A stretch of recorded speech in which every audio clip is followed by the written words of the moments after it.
Hello and welcome to this ad hoc painting video from yours truly, the Miniatures Apothecary. So I say ad hoc because it's not quite a painting video, but it's not a how-to. It's kind of both and an insight into my thought process when it comes to figuring out what I want to do for a colour scheme. You don't want to do the same thing as everyone else sometimes, and sometimes you look at a colour scheme and think, I could probably do that a bit better. Or just in a different way. So I've started looking into Imperial fists recently. This is mainly thanks to the lovely Foxy DM enabling me, as always.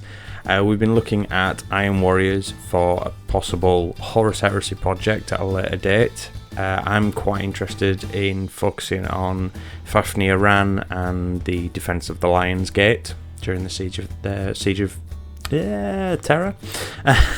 I'll get the words out eventually. So we started off with two particular colour schemes using contrasts mainly. So the first one is using I really struggle with the pronunciation of this one. Yandin Yellow, I think it is.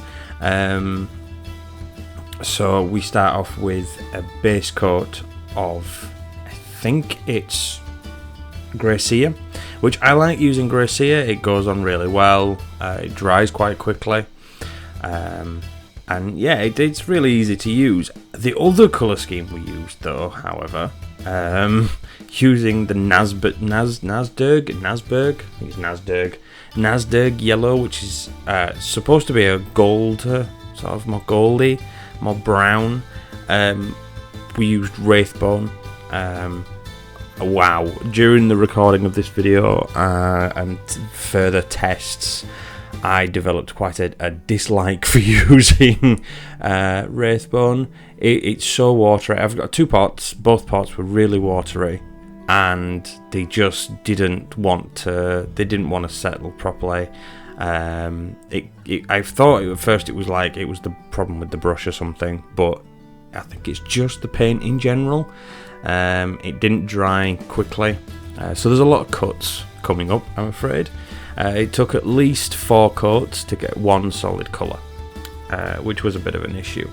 So the whole purpose of the colour tests was we want to do like a grim dark sort of style Imperial fist, following on using like the sponge work and stuff like that. So with the first one, using the Yandin Yellow, it was a lot brighter. It was okay. I liked the colour, and it was a nice colour, and it's nice. You know, everyone thinks grim dark. You won't immediately think like really dark colours and stuff like that. But grim dark isn't just that. You know, you can have colour in there. But that particular contrast, that particular yellow, was just too bright. And you'll see once we have the solid colour, you'll see what I mean. So working on two different colour schemes at the same time, for me, helps me think, I guess, is the best way to put it. If I'm sat just working on one colour scheme, I get bored. I could also get very distracted, and I end up being slowly being drawn away and losing motivation. So for me, I found it quite nice to have these two pieces here. Now eventually later on during the day, I ended up with 3 or 4 test models in front of me, which was just mind-boggling. I still struggle to understand how I do that sometimes, if that makes sense. I've always been able to do. So I sit there and I have 2, up to anywhere between 2 and I think 6 is the most test minis I've ever had, and I end up with whole areas of my table or wherever I'm working at the time just filled with the various paints. So as you can see, I started using the Nazdar Yellow, and that is a lot darker. I thought immediately we were onto a winner.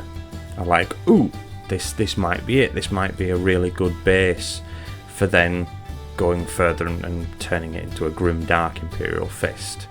Unfortunately, when it dried, it wasn't as nice as I thought it was. There was some differences in the colour that I was unsure of. I didn't know really how to get around them. It was a little bit like, it was a dark enough colour, but it's hard to see on camera, but it was a dark enough colour, but the hue in general was it was off. It wasn't the right sort of yellow. And I kept on going back and forth between the whole piece of Horus Heresy artwork and then the miniature, and kept on trying to get them to look the same. Now, sometimes this is easier said than done. For the first model, the colour scheme that I used is actually, in fact both of these are off the GW website, and they are suggestions for using these contrasts.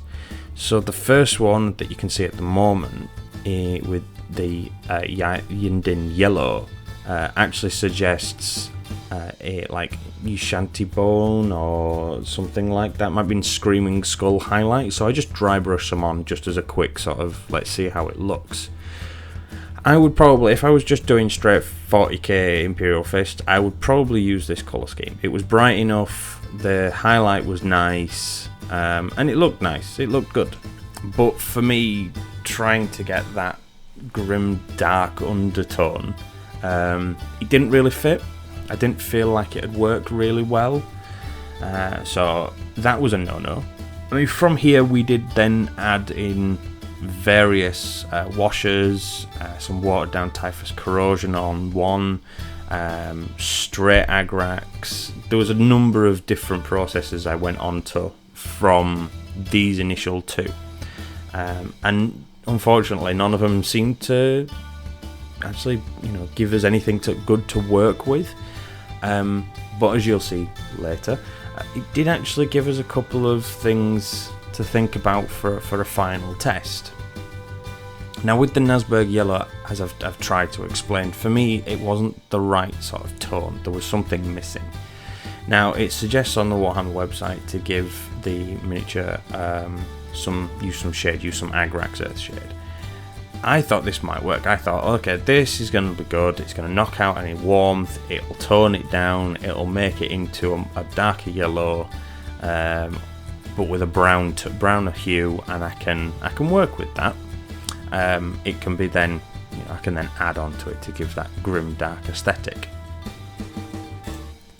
I did with a later test model actually just use the Agrax to shade the recesses, watered it down version and straight Agrax, and either way I tried it, it just didn't look right.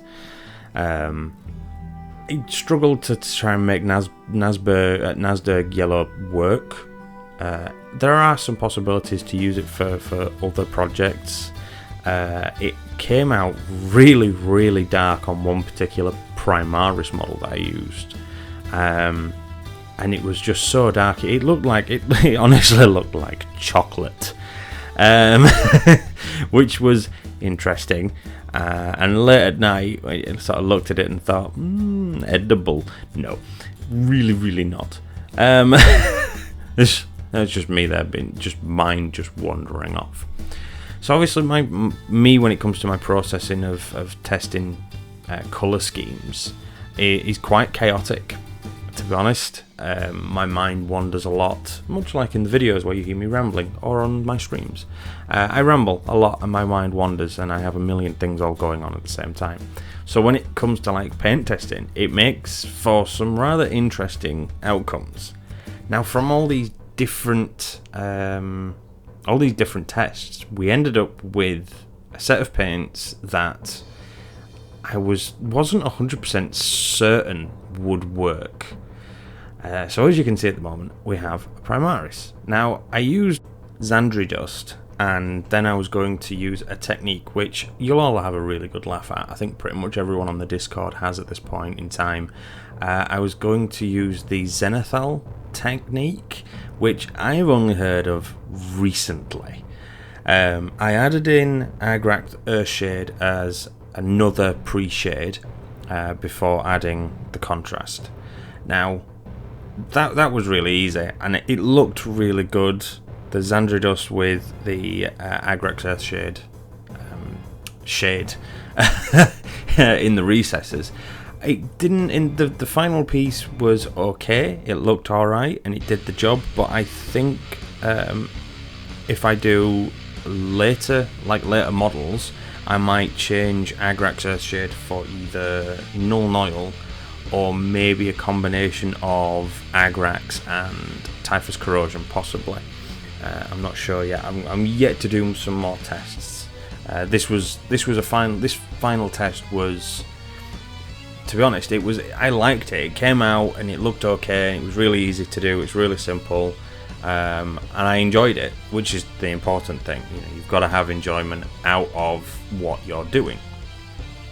So once I'd done the Agrax, it was then time to move on to some Screaming Skull for this whole Zenithal technique, which, like I said, I'd only just heard of recently. I'd thought for months now that it was a pain, and I kept on looking for it and thinking, no, sorry, not Screaming Skull.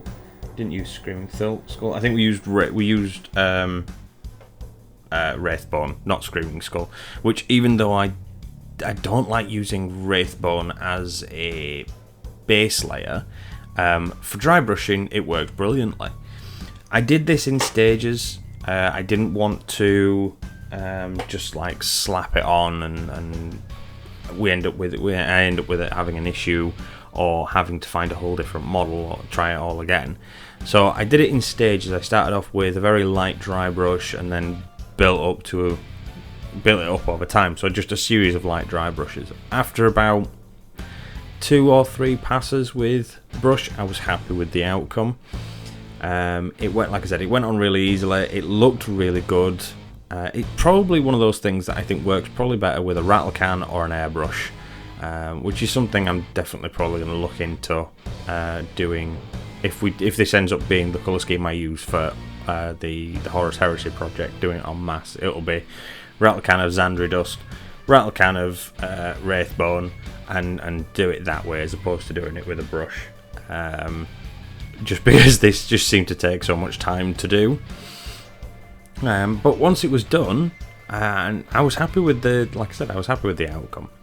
It was just a case of then applying the contrast, which, although this contrast does come out fairly bright over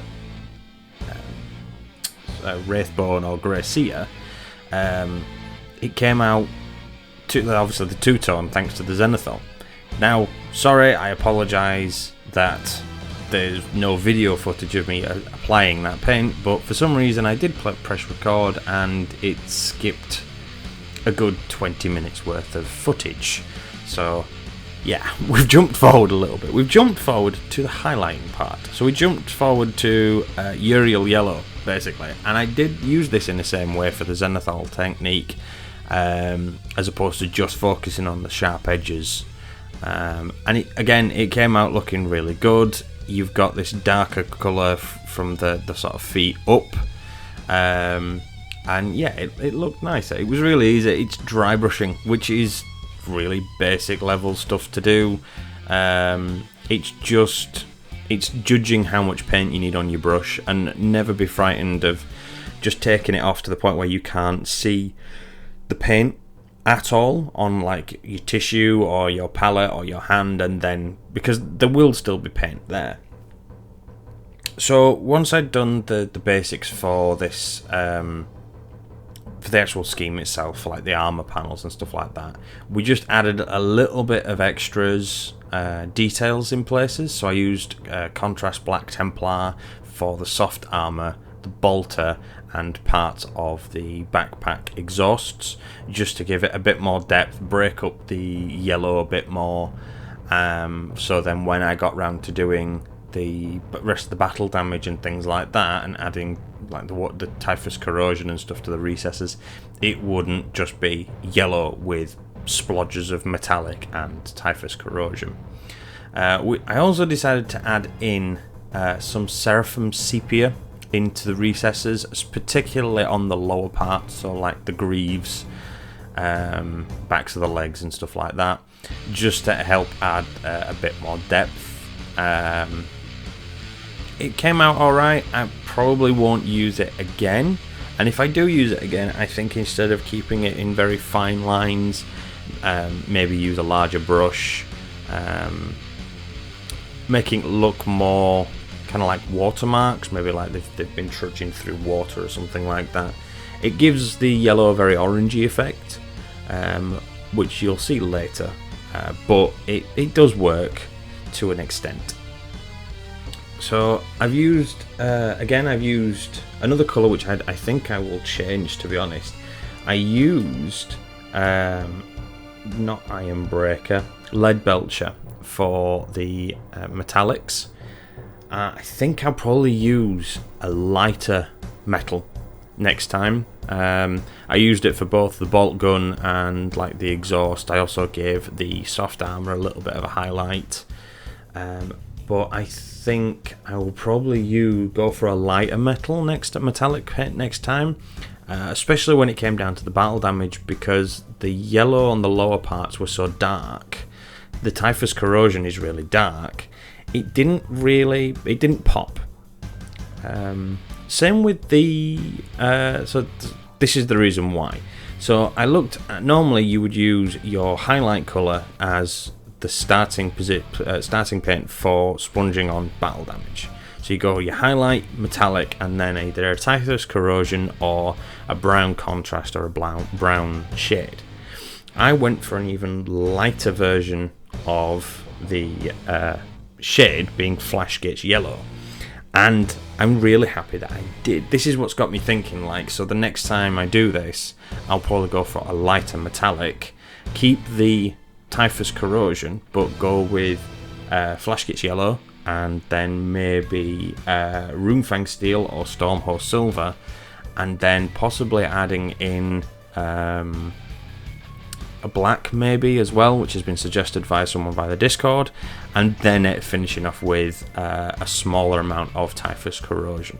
Now, the effect that I got from this model alone was really good. It was nice, it looks good, I'm happy with it, but there are definitely some changes that I can make for later down the line. As always, the sponging on battle damage I've found really therapeutic and rather interesting and a lot of fun, and at the time of recording I was struggling to sleep, so this your footage you're seeing, it was recorded at like 2 in the morning, but after finishing it I felt very relaxed and I felt kind of at ease, so yeah, it was like, okay, time for bed. But yeah, as always, it's been really enjoyable. I found sponging on the battle damage has added a whole new level to my painting in general, and I've really enjoyed it. So I hope you've all enjoyed this video. I've really enjoyed making it, and as always, I've really enjoyed like these trying to figure out how to do certain colour schemes in a quicker and easier way. Quick and messy. It's always been my way, sort of. So I'm planning on doing a lot more of these with some more testers. I've done quite a few tests now with these, just the standard click together Primaris. So I just want to say, if anyone's got any suggestions, things they want to see me try and tackle, please drop a comment below, and we'll have a look and make sure I've got enough of these Marines kicking around, and when I've got time I'll give another one a try. So far we've got the Grim Dark, we've got the Umbral Wolves, we've got some Carcharodon tests, we've done some Flesh Tearers, obviously we've got plenty of Iron Warrior stuff. Now we've got Imperial Fists.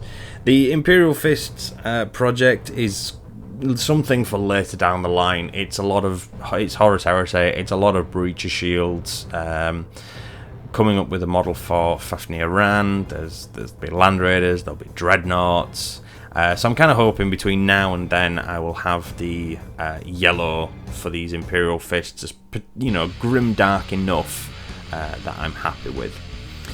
As always, I just want to say thank you very much for watching. I hope you've enjoyed this video and you have in some way learnt something about either painting or a different way of testing your paint schemes. I would suggest if you wanting to like do this yourself, just try and find as many of the clip together Marines. The old squat Marines are really good because they're pretty much one solid piece, and the Primaris ones because they're essentially it's a bigger canvas to work on. Don't forget, if you like what you've seen in this video, to like, subscribe and share, and as always, hope everyone is keeping well and see you next time.